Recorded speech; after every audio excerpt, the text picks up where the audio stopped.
되지 못했다고 밝혔습니다. 끝으로 날씨입니다. 수도권과 강원 영서, 대구와 경북 7곳에 폭염 경보가, 동해안을 제외한 전국 대부분 지역에 폭염주의보가 내려진 가운데 오늘도 무더운 날씨가 이어지겠습니다. 기상청은 내일도 폭염이 계속되겠고 모레부터 기온이 점차 낮아질 것으로 예보했습니다. 내일은 전국에 가끔 구름이 많이 끼겠고 오후에 중부 내륙과 전북 내륙, 경북 내륙에는 5에서 40mm의 소나기가 내리는 곳이 있겠습니다. 소나기가 내리는 동안 돌풍이 불고 천둥 번개가 치는 곳도 있겠습니다. 지금까지 아나운서 김소리였습니다. KBS 제1라디오 4시 뉴스를 마치겠습니다. KBS.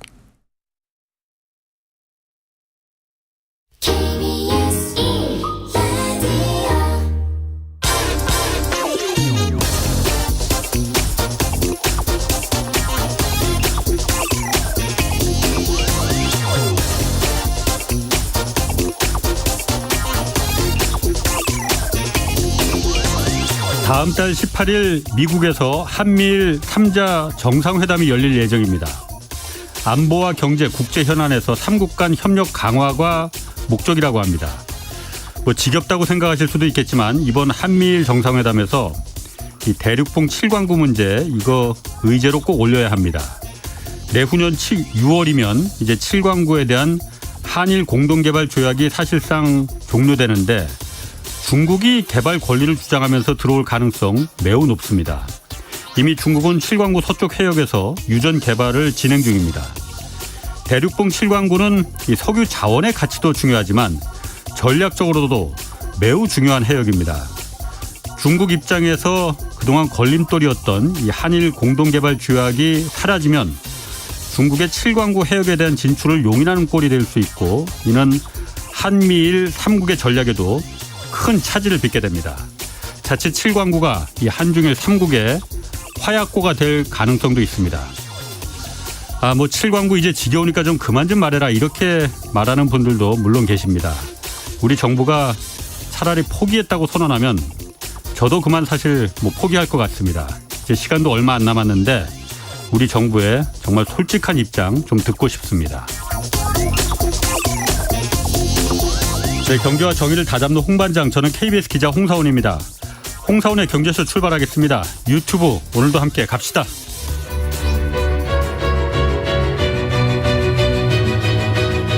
한국의 닥터둠, 거시경제의 거장 김영익 교수의 실전 경제스쿨. 지금 꼭 알아야 할 경제 핵심 정보만 쉽고 정확하게 알려드립니다. 네, 미국 재무장관이 경기 침체 예상하지 않고 있다 이렇게 밝혔습니다. 국제 경제 상황 자세히 좀 들여보겠습니다. 김영익 서강대 경제대학원 교수 나오셨습니다. 안녕하세요. 네, 안녕하십니까. 먼저 지난달 미국 물가 상승률이 3.0%로 낮아졌잖아요. 예. 전달인 5월에 4.0%니까 많이 낮아졌어요. 예. 이게 인플레가 잡히고 있다고 봐도 되는 것. 예, 좀 잡히고 있는 것 같습니다. 예, 작년 6월에 미국 소비자 물가 상승률이 전년 동월 대비 9.1%였어요. 무려 40년 4개월 만에 최고치를 기록했는데요. 그 이후로 쭉 낮아지다가 6월에 3.0%까지 떨어졌죠.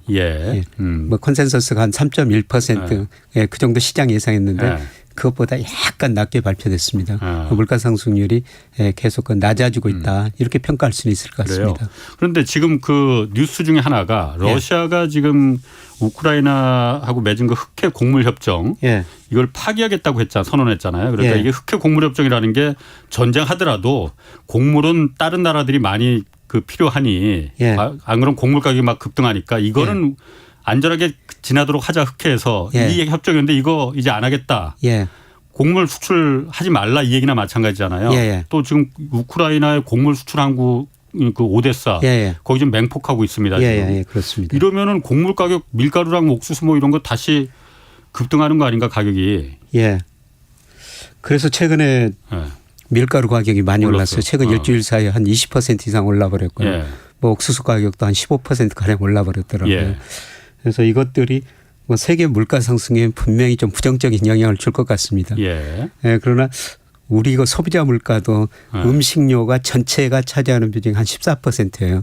근데 밀가루가 뭐 차지하는 비중은 제가 정확한 비중 모르지만 그렇게 크지는 않을 것 같습니다. 예. 예, 그리고 중요한 거는 과연 이렇게 해가지고 밀가루 가격 그다음에 옥수수 가격이 계속 오를 것인가. 예. 뭐 계속 오르기는 좀 한계가 있는 것 같습니다. 예, 그거는 최근 통계를 보니까 예. 재고가 꽤 많더라고요. 그래서 그쪽 거 전문가들이 추정한 것 보니까 옥수수 소매 뭐 재고율이 가격 평균보다는 좀 높습니다. 아, 그 사이에 그럼 많이 쟁여놨어요, 그러면? 예. 예, 흑해 곡물협정이 체결된 지 한 1년밖에 안 됐는데. 작년 7월에 체결됐었죠. 그 사이에 예. 많이 그러니까 혹시 모르니까 다 쌓아놨구나. 그러면. 예, 사놓고요. 그래서 예. 재고가 좀 많이 쌓였고요. 예. 예, 그다음에 우크라이나가 러시아로는 뭡니까 흑해로는 수출할 수 없지만은 예. 아마 육상으로 육로로. 단유부 같은 데 통해 가지고 수출할 수 있고요. 더욱 중요한 거는 예. 러시아가 곡물을 수출해야지 전비를 조달할 수가 있거든요. 러시아가. 예, 러시아가 세계 밀 한 20% 정도 수출을 담당하고 있습니다. 가장 1위 수출국입니다. 밀가루. 예, 그렇습니다. 밀은. 예. 그래 러시아 지금 전쟁병이 굉장히 많이 들어가는데 예. 그 밀가루 수출해야지 전비를 어느 정도 조달할 수가 있으니까 예. 예, 러시아도 그 수출을 할 수밖에 없는 상황입니다. 이런 거 보면은 뭐 가격이 오르기는 오르는데 예, 그렇게 작년 러시아 우크라이나 전쟁 처음 시작했을 때 그때 급등했지 않습니까? 예, 예. 뭐 그 정도는 아닐 것 같습니다. 그 정도는 아니다. 예. 그러면은 러시아 같은 경우 지금 조금 전에 러시아가 어쨌든 밀가루 수출 1위국이잖아요. 예. 우크라이나는 6위국이잖아요. 예, 그렇습니다. 뭐 해바라기나 이런 건 우크라이나가 더 많이 수출한다고 예, 하는데 밀가루가 뭐 중요하니까 예. 밀가루 가격이 이렇게 20%나 올랐으면은 예. 러시아 입장에서는 이게 괜찮은 거 아니에요? 그러면은 그런 생각이 드는데. 예, 그래서 러시아가 흑해 곡물협정을 왜 이번에 탈퇴한다고 했을까? 전비 조달하기 위해서 그렇지 않느냐? 제 개인적인 추측입니다. 아, 밀가루 가격 올리려고. 밀가루 가격 올라야지. 예. 예, 그걸 팔아가지고 자기들이 좀 돈을 많이 받겠지 않겠습니까? 그럴 듯한데. 예. 뭐 저는 그런 생각이 듭니다. 물론 예, 러시아의 표면적인 이유는 이거 원래 그 식량 비료 수출에 전혀 제한을 가하지 않는다. 예. 그런데 러시아는 그것 때문에 비료 수출 장애물이 여전하다. 예. 이것 때문에 이번에 탈퇴한다고 그랬거든요. 예. 예. 뭐 이런 근본적인 이유도 있겠지만은 지금 밀가루 가격이 사실 굉장히 많이 떨어졌어요. 예. 예. 그러다 보니까 뭐 그거 팔아봤자 돈이 얼마 안 되니까 이 가격을 올려가지고 예. 좀 더 그 전비 조달하는데 좀 보태지 않을까 이런 생각이 좀 듭니다. 아, 그거 충분히 개연성 있는 예. 얘기인 것 같습니다. 러시아 입장에서 석유 판매도 판매지만은 예. 밀가루 곡물 수출도 중요한 재원인데 그렇습니다. 가격이 지금 너무 떨어지니 예. 러시아 입장에서는 충분히 할 수 있는 그 예. 옵션이고 예, 그렇습니다. 우리 안 할래 흑해 곡물협정 예. 우리 안 할래 전쟁 중인데 예. 무슨 근데 이거 곡물 가격이 오르면 또 가난한 사람들 밀가루가 오르면 또 가난한 사람들은 더 힘들어지는 거죠. 그렇죠. 예, 그래서 중동 북아프리카 이쪽 그 가난한 나라 사람들이 러시아나 우크라이나에서 밀을 많이 수입해 가거든요. 이집트도 그렇고. 예, 지금. 그렇습니다. 예. 그래서 이런 분들한테는 예. 사실 굉장히 러시아가 하지 말아야 할 짓을 하고 있는 거죠. 러시아 입장에서는 그런데 전쟁 초기에도 그렇고 예. 그 부분을 오히려 유도한다는 분석도 많았었어요. 예. 그러니까 그 부분이 러시아가 그러니까 밀가루 가격도 올려서 전비도 충당하고 예. 그런 그 그 아프리카나 제3세계 국가들의 불만도 전쟁에 대한 예. 불만도 높이고 예. 이런 일석이조의 효과를 생각했을 수도 있겠다라는. 예, 그렇습니다. 유가는 어떻습니까? 지금 배럴당 지금 보니까 75달러 선이던데 조금 오르긴 했는데 많이 떨어지긴 떨어졌었잖아요. 이게 예. 또 그러면은 더 옛날처럼 100달러 이렇게까지 갈 가능성 뭐 이런 거는 걱정 안 해도 될까 모르겠어요. 100달러까지 갈 가능성은 지금 현저히 낮아 보입니다. 예. 왜냐하면은 원유를 제일 많이 수입하는 나라 중국이고요. 예. 중국이 기대보다는 뭐 높은 성장을 하고 있지만은 기대보다는 성장률이 낮고요. 그리고 어떻든 세계 최대 원유 소비국인 미국 경제가 예. 지금은 좋지만은 예. 앞으로 말씀드리겠습니다만 조만간 침체에 빠질 가능성이 저는 높다고 보고 있거든요. 예. 그래서 공급이 좀 축소되더라도 예. 수요가 더 많이 위축될 거라는 거죠. 이런 의미에서 저는 유가는 상당히 좀 낮은 수준에서 안정되리라고 보고 있습니다. 예.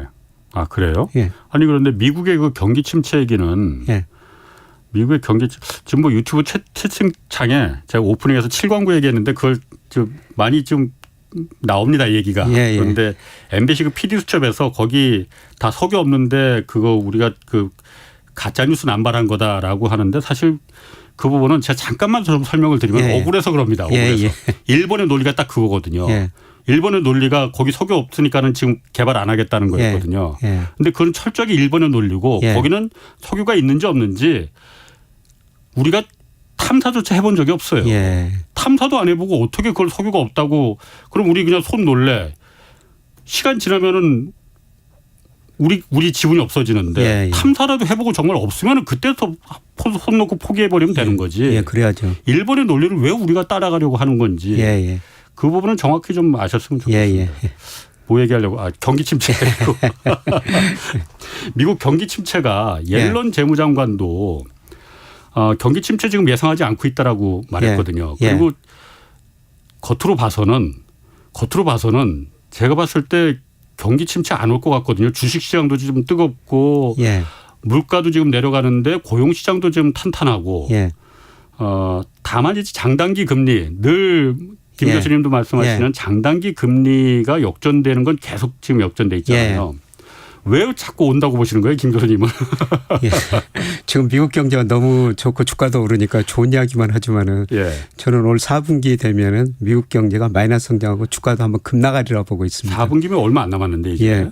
그래서 조금 더 기다려 보면 좀 될 것 같은데요. 예. 예, 제가 그렇게 보는 이유는 미국 GDP의 소비가 차지하는 비중이 71%예요. 예. 일본은 56%, 우리는 46% 되거든요. 예. 그런데 소비가 앞으로 미국 소비가 줄어들 가능성이 높습니다. 제가 그렇게 보는 이유는 미국 물가는 올랐는데 임금이 그보다 덜 올랐어요. 예. 그래서 실질 가처분 소득이 줄어들었습니다. 가계 실질 가처분 소득이요. 예. 소비할 돈이 줄어들고 있다는 거죠. 그리고 미국 사람들이 그동안 손을 너무 많이 써버렸어요. 가계 저축률이 작년에 3.7%였거든요. 예. 2007년 글로벌 금융위기 직전에 3.4%였어요. 예. 그렇게 돈을 많이 써버렸다는 겁니다. 쓸 돈이 많이 없어졌다는 거죠. 예. 그리고 작년 3월부터 저 미국이 계속 금리를 인상했지 않습니까? 예. 근데 미 연준과 의사록 같은 데 보면은 금리를 인상했는데 그게 소비 금융시장에 미치는 시차 효과가 있는데 그렇죠. 그 시차 효과가 얼마나 될지 그다음에 그 크기가 얼마나 될지 이게 불확실하다 그런 말을 자주 하거든요. 그런데 뭐 그분들이 더 잘 알겠지만 제가 통계 분석을 해보니까 아니 그분들도 잘 모르는 것 같아요. 요즘 보면. 예. 한 12개월에서 한 17개월 사이에 금리를 인상하고 나서 소비가 집중적으로 줄어듭니다. 12개월에서 17개월 사이에 예. 지금도 그러니까 미국 금리 인상은 아직 멈추지 않았잖아요. 예. 그럼 아마 아직도 이번에 마지막일 텐데요. 그럼 이번부터 그러니까 12개월?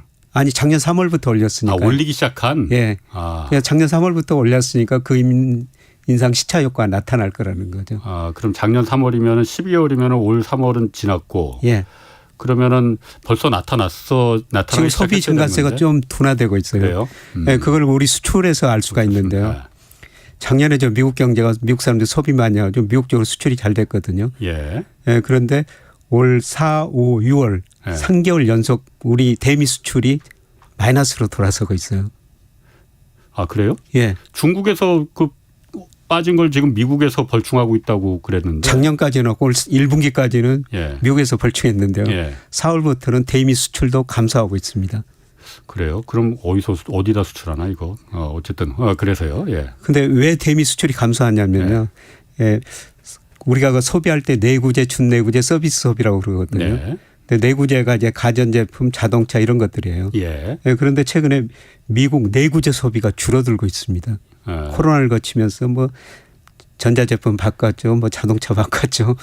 그러면서 그런 건 한 번 사면은 다시 살 때까지 시간이 많이 걸리거든요. 그거를 우리가 미국으로 수출하는데 미국 사람들이 그걸 미리서 다 사놔가지고 그걸 우리한테 덜 사가거든요. 그런 면에서. 그래서 미국 소비가 줄어드는 조짐이 서서히 나타나고 있고요. 그다음에 지금까지는 괜찮다고 그럽니다. 소비도 좋고 지금 고용도 많이 늘어났죠. 그런데 최근에 고용 증가세가 둔화되고 있고요. 소비가 줄어들면은 아마 기업 매출도 금방 줄어들 거예요. 그러면 기업 경영자들이 그동안 내가 너무 많은 일자리를 만들어놨구나. 갑자기 일자리를 줄여버리기 시작할 수가 있습니다. 그게 저는 아마 8월, 9월 사이에 빠르면 8월부터 나타나리라고 보고 있고요. 늦어도 4분기는 소비 중심으로 미국 경제가 예, 마이너스 성장할 거라고 보고 있습니다. 그럼 그 경기 침체 강도가 세기가 어느 정도냐 이것도 중요하잖아요. 예. 과거에도 그러니까 우리가 금리를 올렸다가 그다음에 경기 침체가 온 경험 여러 번 있습니다. 예. 이번에는 그러니까 어느 정도나 세기가 될 거냐.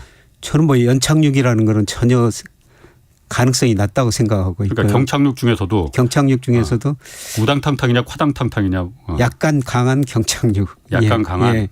그러니까 지금도 사실 미국 실제 GDP가 잠재 GDP 밑에 있거든요. 예. 1분기에도 미 연준이 추정한 미국의 잠재 GDP, 잠재 성장 능력이라고 있어요. 그런데 예. 1분기에 미국 경제가 연율로 2% 성장했습니다마는 실제 GDP가 잠재 GDP 0.8% 정도 밑에 있어요. 예. 예, 그런데 아마 4분기에는 마이너스 성장하면요. 한 2% 정도 밑에 있게 됩니다. 예. 그거는 연착륙보다는 경착륙에 가깝죠. 그러면 미국 옐런 재무장관이나 예. 연준에서도 그런 얘기 했나? 어쨌든 미국 그 경제 관료들은 왜 그 연착륙한다고 왜 그 알면서도 연착륙한다고 하는 거예요? 그럼 왜 그렇다고 보십니까 그러면은? 예, 그 사람들은 경제 심리를 좀 벅돋아야 되죠. 예, 그리고 내년 선거가 있지 않습니까? 아 선거. 예. 그래서 그저께인가요? 예. 그 전병서 수장이 나와가지고 예. 예, 가급 쭉 보니까 경제 성장률이 2% 미만일 때 기존 대통령이 당선된 적이 없다. 다 들으시는구나. 저 공부합니다. 다른 분들. 그런 이야기를 하던데요. 예, 제가 그 통계는 제가 분석 안 해서 모르는데. 경제쇼의 인기가 하늘을 찌르네 막. 예, 그렇습니다. 예, 저 뭐 시간 날 때마다 예. 뭐 얼마나 좋은 분들이라서 좋은 말씀 많이 해 주십니까. 예. 예, 그런데 올해 미국 경제가 블룸버그 컨센서스 따르면요. 예. 1.3% 전망이에요. 작년에 2.1%인데. 예. 예, 그런데 내년에 0.7% 전망하고 있습니다. 예. 이거는 뭐 아이비들도 거의 평균이 이 정도예요. 투자은행들도. 예. 그리고 경착륙이죠. 예. 그러면은 이런 건 어떻습니까? 엊그제 그 자본시장연구원의 황세훈 그 위원이 나오셨었거든요. 예. 제가 그 얘기 들으면서 고개가 끄덕끄덕했어요. 예. 뭐냐면은 그 닷컴 버블 때 예. 있었고 금융위기가 있었고 그렇잖아요. 예. 그때 경기 침체였잖아요. 그게 예. 닷컴 버블 직전에도 미국이 금리를 이제 올렸단 말이에요. 예. 근데 그렇게 세게 올리지 않았습니다. 예. 그런데 그 다음에 그 바로 닷컴 버블이라는 경기 침체가 왔고 예. 그 다음에 몇 년 지나서 다시 금리를 다시 또 올리기 시작했는데 이번엔 그때보다는 조금 더 그러니까 2000년대보다는 더 급하게 올렸어. 예. 근데 그래도 이번보다는 좀 덜 했는데 예. 그다음에 글로벌 금융위기가 터졌잖아요. 예. 그땐 경기 침체가 좀 더 세게 온 거잖아요. 닷컴 버블 때보다. 근데 이번에는 금리를 그때하고 비교도 안 되게끔 급하게 올려버린 거잖아요. 그러니까 분명히 경기 침체가 온다. 안 올 이유가 하나도 없다.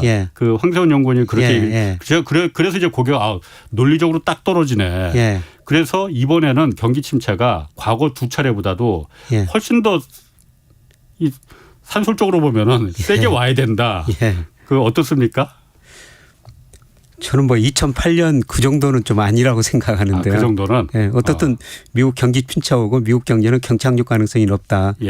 그런데 지금 미국 기업들이 상당히 부실해졌습니다. 미국 기업 GDP 부채가요. 역사상 최고치에 거의 접근했다고 좀 떨어졌는데요. 기업 부채가 굉장히 많거든요. 미국도? 그러니까 금리가 많이 오르니까 기업들이 이자 상환, 원금 상환을 못하는 경우가 많아요. 이게 어제 저 블룸버그의 특집 기사로 뭐 이런 것들이 실렸던데요. 미국 기업들이 상당히 부실해졌거든요. 그래서 우리나라도 지금 한계 기업이 한 18%다. 코스피 코스닥에 상장된 기업. 이 한계 기업이라는 게 뭐냐면은 지난 3년간 영업이익 내 가지고 이자도 못 갚는 기업들이거든요. 그런데 미국은 그런 기업이 구체적으로 수치는 안 나왔지만은 굉장히 많다는 겁니다. 그래서 조만간 아까 GDP의 71%를 차지하고 소비가 줄어들고 기업들도 금리가 오르니까 금리 부담 이것 때문에 투자를 줄일 수가 밖에 없고 기업들도 많이 파산할 거거든요. 지금 많은 기업들이 파산하고 있다는 겁니다. GDP를 구성하는 소비도 줄어들고 투자도 줄어들면 경기 침체죠. 그런데 그 정도가 뭐 2008년 정도냐 아니면 그보다는 좀 나을 것인가. 그게 문제인데요. 2008년보다 강하지는 않을 거라 이거죠. 그러니까 금리가 올라갔다 그다음에 그 경기 침체가 오는 거로 봐서는 그 예. 금리를 올리는 강도에 따라서 얼마나 예. 경기 침체가 과거 2번은 그게 연결이 되는데 이번에 봐서는 금리가 뭐 그때고 비교할 수 없을 정도로 급하게 올렸으니 정말 화당탕탕 이렇게 경기 침체가 오는 게 예. 뭐 하여튼 그거는 김 교수님이 더 정확하게 분석을 하셨을 테니까 저는 그냥 상식적으로 봤을 예. 때 그렇게 되겠네 예. 라고 봤는데 경기 침체가 오긴 오는데 그 정도가 예. 문제일 것 같습니다. 그런데 연준 지난 6월 그 FOMC 의사록 받더라도요. 예. 그 마일드 리세션이라는 단어를 쓰고 있어요. 안마는 경기 침체가 원단한다는 거죠. 예. 예, 그런데 제가 보니까 이 경제 변수라는 거는요. 예. 연착륙이라는 게 없어요. 항상. 예, 항상 뭐 자산 가격도 그러지만 오를 때는 펀더멘탈 가대평가하고 떨어질 때는 가소평가하고요. 예. 예, 그게 미국 경제는 탄력성이 너무 높습니다. 예를 들어서 그 2020년 3, 4월 달에요. 코로나 소비가 줄어드니까요. 미국 기업들이 2달 사이에 일자리를 2,200만 개로 줄여버리거든요. 예. 10년 동안 늘었던 일자리를 단 2달 사이에 줄여버린 나라가 미국이라는 겁니다. 미국이 사실 그만큼 유연성이 좀 예. 있는 나라니까. 그래서 소비가 줄어들면은 조만간 예, 저는 8월부터 미국 고용이 감소하리라 보고 있거든요. 아 그래요? 예. 실질적인 고용이 예, 그렇습니다. 지금으로 봐서는 오히려 계속 그 실업률이 줄어들고 있는데. 그래서 현재 미국 경제가 좋으니까 우리가 좋은 측면만 보고 그렇지. 그러는데요. 예. 그 실업수당 청구 건수라고 있거든요. 신규 실업수당 청구 건수인데요. 미국 사람들 실업하면은 예. 우리나라의 그 실업급여. 예, 실업급여. 요즘 말 많은 예. 샤넬. 예, 그렇습니다. 예, 그게 저 작년 9월에 예. 한 19만 건 됐는데요. 최근에 그 26만 건까지 꾸준히 올라오고 있어요. 그만큼 실업자가 많이 실업자가 이제 서서히 늘어나고 있다는 거죠. 예. 그래요. 그러면은 말씀하시길 4분기부터 미국이 본격적인 침체로 들어간다고 예. 하면은 예. 우리나라도 그때부터네요. 그러면은 우리나라는 그래도 저 유럽이 있고요. 그다음에 아시아로 수출을 많이 하거든요. 그러니까 과거에 2008년 금융위기 때는 우리나라가 충격이 덜했던 이유가 예. 중국이 있었기 장벽을 때문에. 막아줬어요. 예. 지금은 누가 막아줍니까 그러면은? 뭐 그 정도 막아줄 때는 사실 없죠. 예. 예, 그래도 상대적으로 지금 아세안 경제가 꾸준히 성장하고 인도 경제가 성장하고요. 예. 예, 그다음에 유로 경제가 뭐 올 4분기부터는 좀 나아질 것 같습니다. 예. 예, 그리고 중국이란 나라가 그래도요 4분기부터는 조금 우리 수입을 해갈 것 같습니다. 우리 상품은. 그러니까 지금 우리 언론에 보면은 미국만 좋고 중국은 안 좋다고 그러는데요. 예. 뭐 중국 경제가 GDP 규모가요 올해 한 19조 달러 되거든요. 예. 예, 그런 나라가 올해 5% 정도 성장한다는 거는 상당히 높은 성장을 하는 겁니다. 그렇죠. 예. 예, 미국 경제 올해 1.3%인데요. 아마 4분기부터는 기저 효과도 있지만은 중국 쪽으로 수출이 좀 증가할 수가 있을 것 같습니다. 그 근거는 뭡니까? 중국 쪽으로 수출이 늘어난다는 거죠. 왜냐하면 중국 지금 사람들이 이제 생산을 늘린다는 거죠. 생산을 늘린다. 예, 생산을 늘리려면은 예. 우리나라에서 어떤 중간재도 좀 수입해 가고요. 예, 특히 우리 반도체 경기가 정말 안 좋은 거는 사실 중국 수출이 급감했기 때문입니다. 예. 우리가 반도체 수출이 중국 쪽으로 40% 이상 가지 않습니까? 예. 아마 중국이 생산 늘리면요. 특히 반도체 수출이 대중 반도체 수출이 좀 늘어날 것 같습니다. 미국 그 중소형 그 상업은행들 예. 위기 한참 있었잖아요. 예. 그건 다 이제 지나간 거예요, 그러면은? 아니 저는 수면 아래 있다고 보고 있습니다. 수면 아래 너무 오래 있는데 다 안정된 거 아니에요? 그러면 이 정도면은? 아닙니다. 앞으로 저 소비가 위축되고 투자 위축되고 경제 성장을 떨어지면요. 예. 그런 저 부실이 또 다시 드러날 수밖에 없죠. 지금은 그러면 왜 그 부실이 안 드러나는 거예요, 그러면은? 아직까지는 그나마 좋으니까. 예. 그런데 그때는 그럼 SVB나 뭐 퍼스트 리퍼블릭이나 이런 데는 왜 그때 미리 드러난 거예요, 그러면은? 거기는 케이스가 좀 달라요? 예. 아. 그 채권 투자를 국채 투자를 잘못해 가지고요. 예. 채권 투자를 너무 많이 했죠. 예. 근데 지금 미국의 그 상업용 부동산은 예. 계속 안 좋거든요. 예. 그래서 이런 것들이 뭐 다시 증가세로 회복되면 문제가 없을 텐데 예.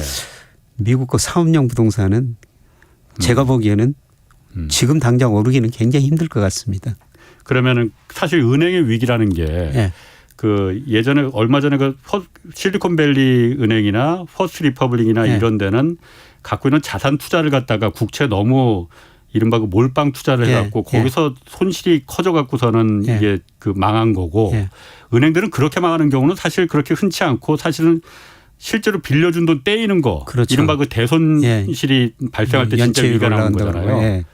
그럼 앞으로의 그 은행들의 중소형 은행들의 위기는 그런 진짜 위기, 대손 충당, 손실금, 빌려줬다가 떼이는 돈 이것 때문에 위기가 온다는 겁니다. 그렇죠. 앞으로 저 기업이 좀 많이 망한다고 제가 말씀을 드렸는데요. 예, 예, 기업들이 많이 좀 어려워지면서 예. 은행에서 빌린 돈 못 갚고요. 예. 예, 그리고 아까 그 상업용 부동산 말씀드렸습니다만 예, 미국이 그 중소형 은행들 대출 보니까 63%가 상업용 부동산에 대한 대출입니다. 원래 그렇습니다. 예. 미국은 그 상업용 부동산이 다 예. 중소형에서 다 예, 갖고 그렇죠. 있어요. 그런데 그 상업용 부동산 가격이 앞으로 더 떨어진 데다가 예. 일부 기업들이 예. 없어지면서 예. 돈을 갚지 못해가지고 떼인다 이거죠. 예, 그렇습니다. 아 그러면 그거가 지금 미국 그 연준이나 예, 재무부도 다 그 상황을 김 교수님처럼 예측하고 있을 거 아니에요. 뭔가 대책을 세워놓겠지 설마. 예, 미국은 그래도 시스템이 잘 되어 있어가지고 예. 이번에 그 실리콘밸리 은행 그 파산 딸 때 보니까 정말 신속하게 대응을 하더라고요. 그러니까 약간 좀 자본시장에 그 맞지 않는 듯한 그 정책까지도 막 나오더라고요. 예, 그렇습니다. 예. 예, 어떤 식으로 대응을 할 텐데요. 예, 그런데 제가 2008년처럼 심각한 위기라고 보지 않는 것은 2008년에는 대형은행이 파산했지 않습니까? 그랬죠. 그랬지. 예, 그런데 지금은 대형은행은 상대적으로 건전하다는 겁니다. 상대적이 아니고 대형은행은 오히려 지금 너무 많이 이익이 나서 예, 이익 많이 나고. 그렇잖아요. 예. 예, 그래서 대형은행까지 파산된 가능성이 낮기 때문에 예. 제가 2008년보다는 그 정도 침체는 아니라고 보는 겁니다. 아 그런 면에서 그거는 그렇겠네요. 예. 그러니까 지금 대형은행들은 중소형은행들이 위험하다고 하니까 미국인들이 전부 다 자기 돈 위험한데 누가 그야말로 중소형은행에 예. 돈을 맡겨놓겠습니까? 전부 다 빼서 JP모건이나 시티뱅크나 이런 데다가 예. 옮기지. 예. 그리고 그때보다도 기업 부채는 늘어났습니다만은 예. 사실 가계 부채는요. 예. 2007년 무렵에 GDP 대비 130%가 넘었어요. 지금 그렇지. 100% 안팎이거든요. 예, 예. 그러니까 2007년보다 가계는 좀 상대적으로 건전해졌습니다.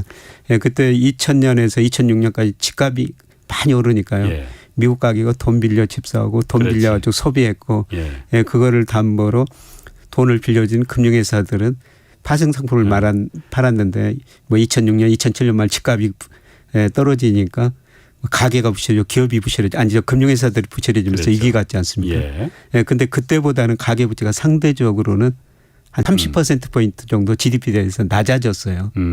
예.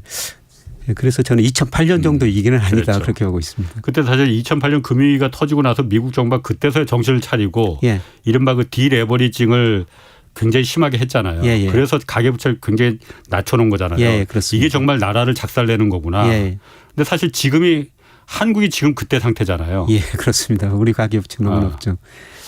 우리 가계부채는 사실 이거 참 어떻게 답이 없는데 그거는 이번 주에 그 경제쇼 일요일날 경제쇼 플러스에서 예. 그 부분 한번 좀 자세히 한번 좀 다뤄주시고 예.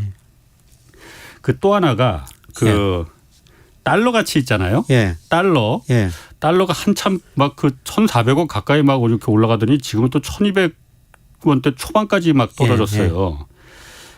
이거는 어떻게 봐야 됩니까? 그런데 전체적으로 보면 달러 가치가 잠깐 올라가긴 했었어도 그때 한 8개월째 계속 하락 추세로 이제 쭉 갔었잖아요. 예. 왜 하락 추세로 계속 가는 겁니까? 미국 기준금리 계속 지금 올리고 있는데도. 근데 저는 외환시장이 참 똑똑하다고 생각하는데요. 그 달러 지수라는 게 있지 않습니까? 달러 인덱스. 예, 달러 인덱스. 예. 그게 작년 10월 초에 114였거든요. 예. 근데 최근에 그 99까지 떨어졌죠. 예. 근데 달러 지수, 달러 가치가 그렇게 떨어진 거는요. 외환시장이 기대하기는 미국이라는 나라가 5% 금리 하에서는 견딜 수 없을 것이다. 조만간 금리 인상 멈추고 금리를 인하할 것이다. 예. 예, 그래서 달러 가치가 그렇게 떨어졌다고 보고 있어요. 예. 예, 실제로 저는 미국이 이번 7월에 금리 올리고 마지막이라고 보고 있고요. 예. 뭐 빠르면 4분기, 뭐 내년 상반기 금리 인하라고 보고 있거든요.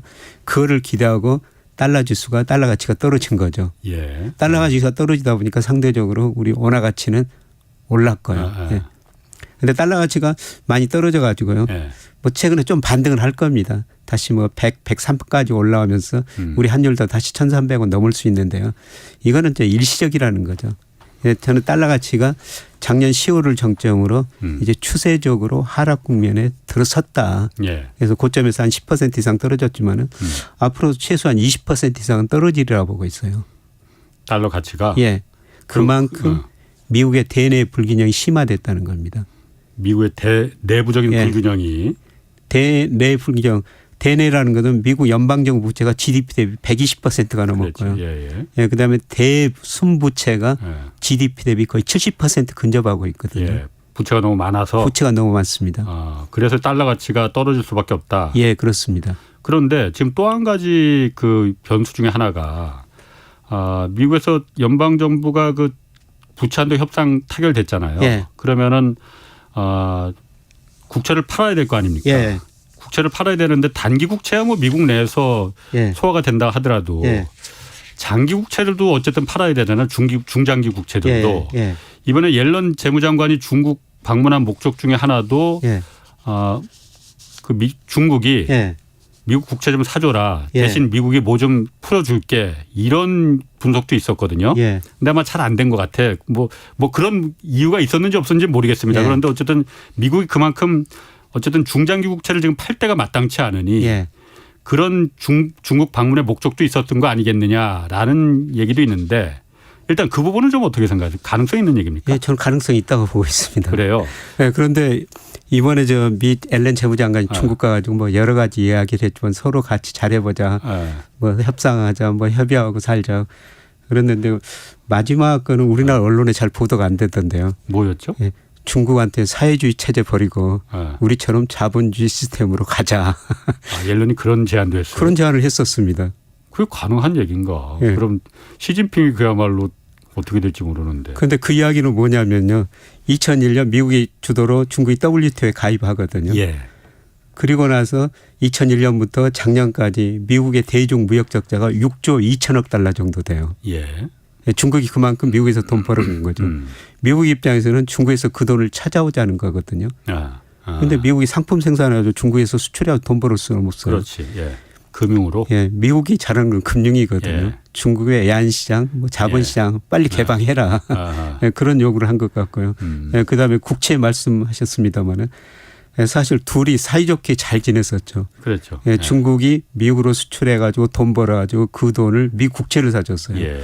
그러니까 미국 소비자 입장에서 보면 중국이 올마트에 진열된 상품 거의 절반 이상을 중국이 공급해 줬지 않습니까? 그렇죠. 예. 거의 상품 수출해가지고 벌어놓은 돈 가지고요. 미국 국채를 사줬어요. 미국은 달러를 수출한 거죠. 그러니까. 그렇죠. 예.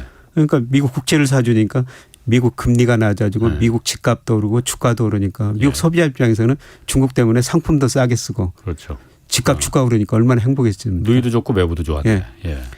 그런데 중국이 그걸 줄이고 있어요. 그렇죠. 예, 2012년, 2013년까지는 계속 늘렸거든요. 예, 중국이 가지고 있는 미국 국채가 2013년 말에 한 1조 2,700억 달러 정도 됐습니다. 그런데 올 5월 통계가 최근에 발표됐는데요. 8,600억 달러로 그랬죠. 줄여버렸어요. 예.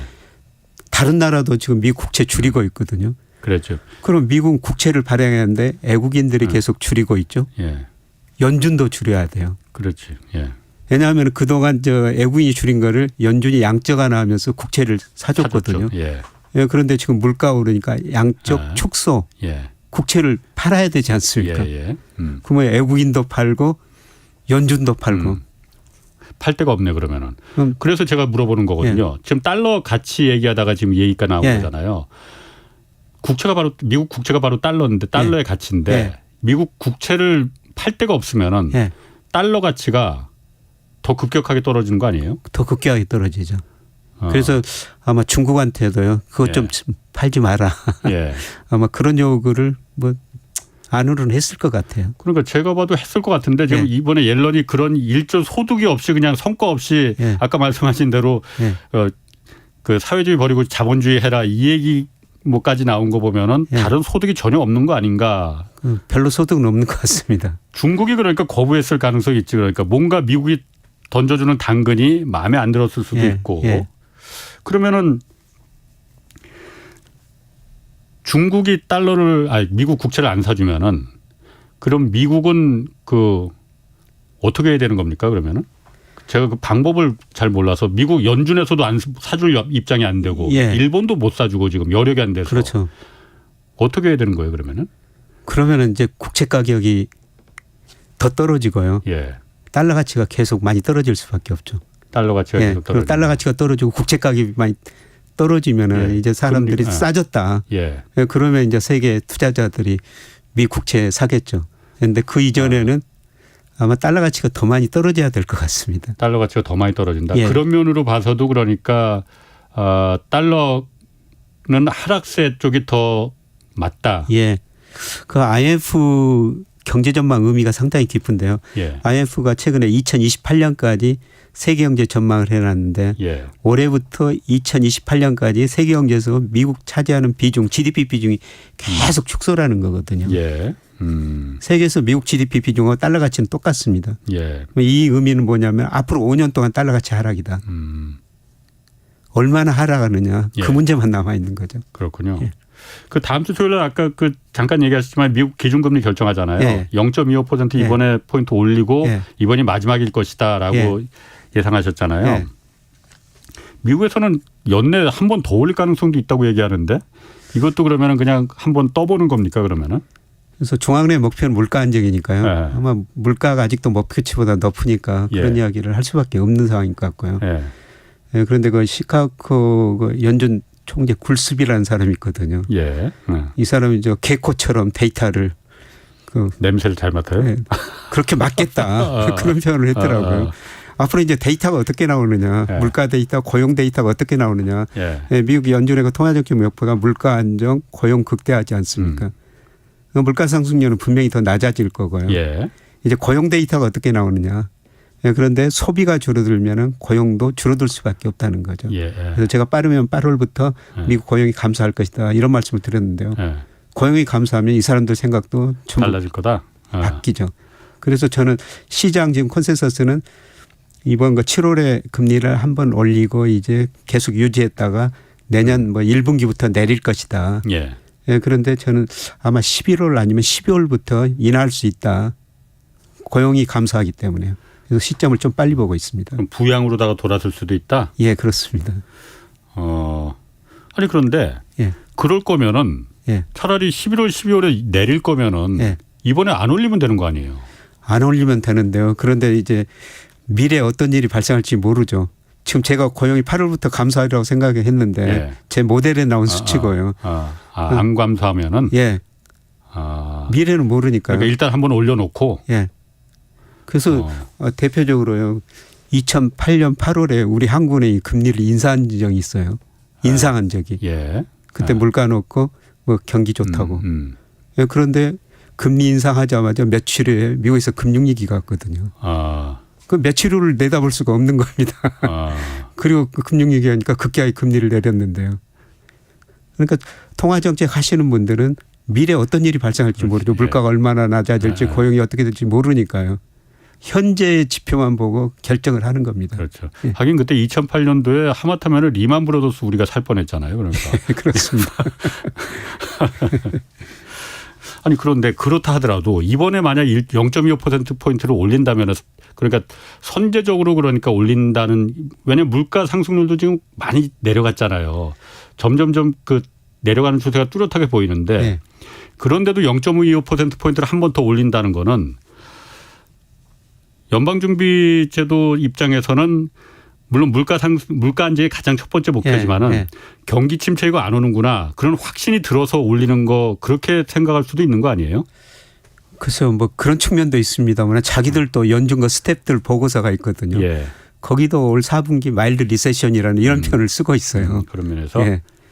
알겠습니다. 그러면은 0.25% 만약 올리면은 한국하고 금리 차가 그러면은 그 한국이 3.5%니까 예. 2% 포인트 차이가 되는 거잖아요. 예. 이 정도면은 뭐 사실 역대 최대 금리 차인데 예. 뭐 자본이 빠져나가거나 그런 거는 걱정 뭐 안 해도 된다고는 하는데 괜찮습니까, 그러면? 우선 저 현재까지만 보면요. 예. 예, 지난 저 6월까지 우리 채권 시장으로 외국인 자금이 13조 원 이상 들어왔어요. 예. 미국 금리 차가 우리보다 계속 좀 높았는데도 예. 1.75% 차이 났는데도 우리 채권 시장으로 돈이 들어왔거든요. 더군다나 채권 시장으로. 예. 왜 들어왔느냐. 그거는 저 우리 주식시장하고 채권 시장은 좀 달라요. 예. 예, 주식시장에는 외국인들 우리 저 주식 27% 가지고 있지만은 예. 외국인 자금 중에서 42%가 미국계 자금입니다. 6월 기준으로요. 그런데 예. 채권 시장은 외국인들 우리나라 상장 채권 10% 가지고 있는데요. 예. 아시아계 자금이 47%입니다. 유럽계 자금이 30%예요. 예. 그러니까 거의 80% 정도를 아시아계 자금, 유럽계 자금이 우리 채권 가지고 있다는 겁니다. 그런데 우리가 일본, 홍콩, 싱가포르 금리보다 우리 금리가 높죠. 중국보다 높죠. 예. 유럽, 뭐 독일, 프랑스보다 훨씬 우리 금리가 높습니다. 예. 그러니까 채권 시장은 미국 사람들이 미국계 자금이 우리 채권 시장에 별로 안 들어왔기 때문에 우리나라로 미국 금리 차가 크더라도 예, 그렇게 돈이 빠져나갈 이유는 별로 없고요. 환율에 영향은 그렇게 미치지 않을 것 같습니다. 물론 금리 차가 환율에 영향을 미치지만은 우리 환율에 가장 큰 영향을 미치는 건 달러 가치예요. 예. 그렇죠. 우리 원달러 환율 달러로 결정되지 않습니까? 예. 달러 가치가 하락하면 상대적으로 우리 원화 가치는 오를 수가 있고요. 예. 예, 그다음에 경상수지 예. 이것도 우리 환율에 영향을 미치는데요. 지금 경상수지가 뭐 저는 올해 최소한 그 150억 달러 이상은 흑자라고 생각해요. 지금 올해도 무역 수지는 적자 날 거지만요. 우리가 98년부터 IMF 경제 이규 기업들 투자가 낮아지면서 저축이 투자보다 많아지면서 경상수지가 계속 예. 그래서 98년부터 작년까지 보니까 1조 300억 달러 경상수지가 흑자 났습니다. 그걸 가지고 우리가 해외 기업 직접 투자했죠. 예. 미국 주식 엄청 많이 사놨습니다. 채권 많이 사놓은 거예요. 예. 그래서 배당 소득, 이자 소득이 계속 들어오니까요. 예. 아마 경상수지가 흑자가 날 겁니다. 그럼 아까 잠깐 제가 말씀하신 것 중에 그 부분이 좀 들어오는데 네. 우리나라에서 채권 시장이나 이런 특히 채권 시장에서 외국 자금이 빠져나가지 않는 이유는 미국은 그렇다 치더라도 네. 유럽이나 일본 그 자금들이 많이 들어와 있어서 네. 그쪽에 유럽이나 일본의 금리보다 우리가 월등하게 지금 높기 때문에 그 부분이 그 영향을 미치는 거다라고 하셨잖아요. 일본 같은 경우에 지금 조만간 그 통화 정책을 변경할 가능성 이 얘기 계속 솔솔 나오거든요. 왜냐하면 일본은 지금도 부양이잖아요. 긴축 안 하고 있잖아요. 그런데 통화 정책을 바꿀 거다. 이번 기회. 왜냐 지금이 기회 마지막 기회다. 마지막은 아니더라도 일본 지금 증시도 좋고 수출도 좋고 일본 경기 지금 굉장히 좋잖아요. 그러다 보니까 이때 올리면은 긴축을 하더라도 일본 경제가 받는 충격이 다 커버할 수 있다. 그래서 지금이 마지막 그 통화 정책을 바꿀 수 있는 절호의 기회다라는 그 분석들 나오거든요. 만약 일본이 긴축으로 돌아서면은 일본의 금리가 올라간다는 건데 그러면은 한국에 있는 자금이 야 일본도 올라간다는데 그럼 굳이 한국에 놔둘 필요 있겠어? 일본으로 가지? 일본은 더군다나 지금 경제가 막 살아난다는데 그러지 않을까요? 일본의 그 통화 정책은 금리는 두 가지 기준하거든요. 단기 금리라고 해가지고요. 그거는 마이너스 0.1% 유지하고 있고요. 그다음에 장기 금리라고 그러죠. 10년 국채 수익률 0% 목표로 설정해 놨습니다. 거기서 상하 이제 플러스 마이너스 0.5% 포인트 좀 늘렸죠. 작년 12월에 좀 늘렸는데요. 그런데 뭐 이번 달 27일 날 28일 날 미국 그 금융정책 일본 금융정책 결정회의가 있거든요.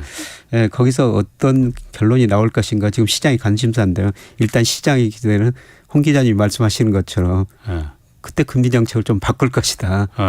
그래서 지금이 기회 같아요. 엔달러 환율이 145 근처까지 갔다가 지금 139엔 뭐 이 정도 떨어졌는데요. 글쎄요. 근데 일본 그 소비자 물가가 뭐 작년 올해는 2%가 넘거든요. 그런데 블룸버그 컨센서스 보니까 내년에 1.5, 내후년에 1.3%. 그러니까 일본 중앙은행 그 우에다 총재가 이야기하는 거는 2% 확인돼야지. 확인돼야 바꾼다. 바꾼다. 그래서 아마 뭐 엔화 가치가 여기서 지나치게 많이 떨어지면요. 그 일드컵 컨트롤 그 폭은 좀 올릴 수는 있을 것 같아요. 그러니까 예를 들어서 10년물 국채 같은 경우에 지금 0%가 목표인데 거기서 플러스 마이너스 0.5인데 예를 들어서 0.75% 포인트 정도. 이 정도는 올릴 수는 있는데요. 그렇다고 우리 10년 국채 수익률이 3.6% 정도 되고 일본은 0.75% 정도 올리면 그렇게 되거든요. 격차가 많이 나네 그래도. 격차가 아직도 많이 나고요. 물론 이런 경우는 있어요. 그런데 일본 그 보험회사들의 세계 금융의 큰 손이거든요. 근데 이 친구들이 해외 투자를 정말 많이 해채권 투자를 정말 많이 하는데 한 해지를 해야 되거든요. 예. 예, 그런데 일본 금리가 그동안 그렇게 낮았는데 한 해지 비용이 고려하니까 일본 국채 투자하는 게 더 낫더라는 겁니다. 보험회사들이 예, 한 해지 비용이 워낙 많다 보니까. 예. 예, 그런 측면에서 예를 들어서 일본 금리가 0.75 10년 국채 수익이 올라가면요. 예. 일본 자금 일부는 좀 빠져나갈 수가 있겠죠. 지금 유튜브 채팅창에 강선모라는 분이 딱 그 얘기를 지금 하셨어요. 예. 가장 두려운 건 일본 보험사들의 해외 투자금 회수다. 예. 그 얘기 지금 하시는 거잖아요. 예, 그렇습니다. 그 일본 보험회사들은 미국이나 호주 국채, 선진국에서는 호주 국채가 제일 수익률이 높거든요. 그런데 호주 국채 투자했는데도 한 해치 비용을 고려하니까 일본 국채가 더 낫더라. 예, 일본 국채가 더 낫더라. 예. 그래서 보험회사들이 해외 투자를 좀 한수하고 있다는 겁니다. 그래서 예를 들어서 일본 0.75%포인트로 범위를 올려버리면요. 그게 더 확대되고 있죠. 보험회사들이 일본 국채 투자하겠죠. 일본 보험사들이 우리나라에 들어와 있는 자금들이 많이 있어요? 그거는 정확한 규모는 아직 발표가 되지 않은 것 같은데요. 우리나라도 상당 부분 있을 겁니다. 오늘 출연자분 성함 뭔가요라고 물어보시는 분 계신데 서강대 경제대학원 김영희 교수입니다. 캡틴 그 유튜브 채팅창에 캡틴님이 김 교수님 다른 유튜브는 안 나가시더라도 경제쇼 여기는 꼭 자주 나와서 말씀해 주시면 좋겠다고 제가 주셨습니다. 요새 저를 사칭한 사람들이 많아가지고 뭐 전직 장관, 대기업 사장 이런 분들까지 속으시더라고요. 그래서 제가 며칠 전에 제 유튜브에서 다른 유튜브 안 나가겠습니다. 이렇게 이야기를 해놓은 상태입니다. 사칭해서 하는 분들이 그렇게 많아요? 그렇게 많습니다. 저도 홍사운드 좀 요즘은 사칭할 만한 사람이 나올 만한데 그런 얘기가 안 들리네. 나올 겁니다. 나올 겁니다. 자, 그러면은 일본 경제가 사실 지금 굉장히 좋잖아요. 전 세계에서 가장 좋은 것 같이 보이긴 하는데 그 증시도 좋고 수출도 잘 되고 지금 일본 그 임금도 올라가고 이게 반짝 좋아지는 겁니까? 아니면 계속 좋아질 가능성이 계속 높은 겁니까? 저는 일본 경제가 디플레에서 서서히 탈피하고 있다고는 보고 있거든요. 그래서 그동안 명목 GDP가 거의 제자리급을 했는데 최근에 좀 명목 GDP가 증가하는 추세가 나타나고 있습니다. 그래서 뭐 굉장히 높은 성장은 하지만 최소한 디플레에서는 서서히 탈피하고 있는 조짐이 나타나고 있더라. 그래서 요새 보면은 우리 그 젊은 분들이 일본에 투자를 많이 하고 있다고 그런 보도들이 나오는데요. 일본 투자는 거 일본 주식? 예, 일본 주식을요. 올해 일본 주식이 뭐 선진국 중에서는 제일 많이 올랐거든요. 우리 코스피보다 일본 니케이 지수가 더 많이 올랐어요. 30년 전 수준 회복했다고 그런 얘기도 나오는데. 그런데 지나치게 투자는 해서는 안 되는데요. 근데 좀 나눠서 투자하는 게 좋습니다. 우리나라가 해외 주식 투자를 하는데요. 지금 미국이 61%예요. 일본 3%밖에 안 되거든요. 그런데 저는 앞으로 엔화 가치가 지나치게 저평가됐기 때문에 엔화 가치도 오를 것이다. 일본 주식도 미국보다는 장기적으로는 더 오를 것이다. 그래서 미국 비중 좀 줄이고 일본 비중 좀 늘리는 거 이거는 뭐 찬성하는데요. 그런데 몰빵은 안 된다는 겁니다. 그런데 요새 집중적으로 일본에만 주식 투자하는 분들이 많으셔가지고요. 미국 비중 좀 줄이고 중국은 미국 61% 너무 많거든요.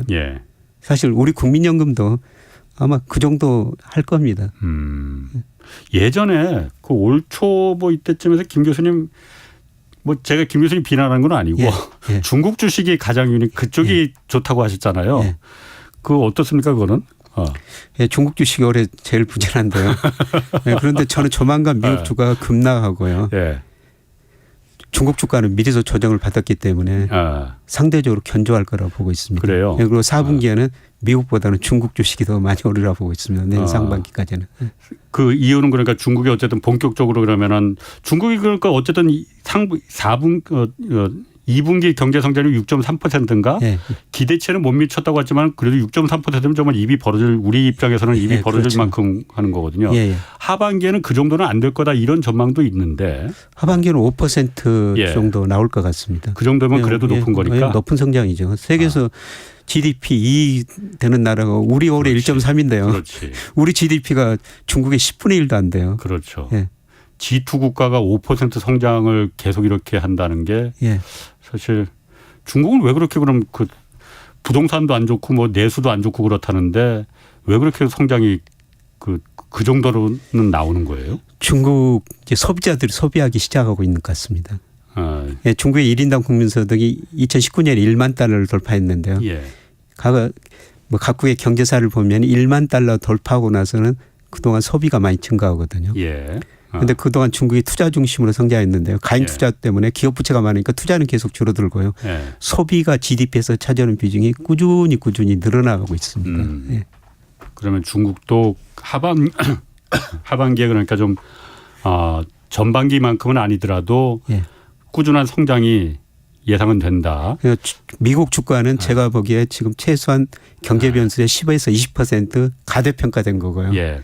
예, 그다음에 중국 주가는 지금 저평가된 상태라는 저평가됐다. 겁니다. 일본도 저평가돼 있는 예, 거예요. 그렇습니다. 아, 그렇군요. 알겠습니다. 오늘 재밌는 얘기 잘 들었습니다. 김영익 서강대 경제대학원 교수였습니다. 고맙습니다. 예, 고맙습니다. 내일은 최준영 박사와 심상치 않은 미국과 이스라엘 관계 자세히 분석해 보겠습니다. 지금까지 경제와 정의를 다잡는 홍반장